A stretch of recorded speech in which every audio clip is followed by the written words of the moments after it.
ఈ రోజు వరంగల్ మహానగర పాలక సంస్థ ముందు 40 డివిజన్ బీఆర్ఎస్ పార్టీ ఆధ్వర్యంలో ధర్నా కార్యక్రమం చేపట్టడం జరిగింది.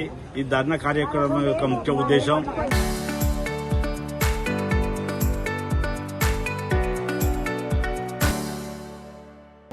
డివిజన్లోని భర్త చనిపోయిన వితంతులకు, వృద్ధాప్యంలో పడ్డ వృద్ధులకు, బీడీ కార్మికులకు, వికలాంగులకు, ఒంటరి మహిళ వారికి, చేనేత గీత వృత్తుల్లో వారు దరఖాస్తు పెట్టుకున్నప్పటికీ కూడా 2.5 సంవత్సరాలు గడుస్తున్నప్పటికీ కూడా ఏ ఒక్కరికి కూడా పింఛన్ మంజూరు కాలేదు. చాలా ఇబ్బంది పడుతున్నారు ప్రజలు.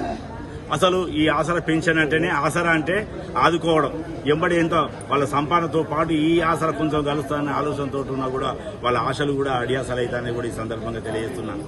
గత ప్రభుత్వం ముఖ్యమంత్రి ఉన్న కేసీఆర్ గారు అడగకున్న బీదల సంక్షేమం కోసం అనేక సంక్షేమ పథకాలు ప్రవేశపెట్టి అమలు జరిపిన సంగతి ఎరికే.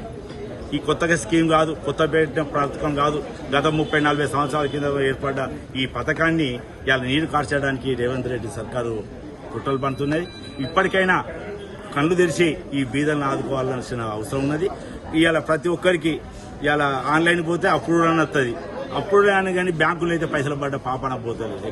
ఎక్కడ చూసినా కూడా అప్రూవల్ వస్తుంది.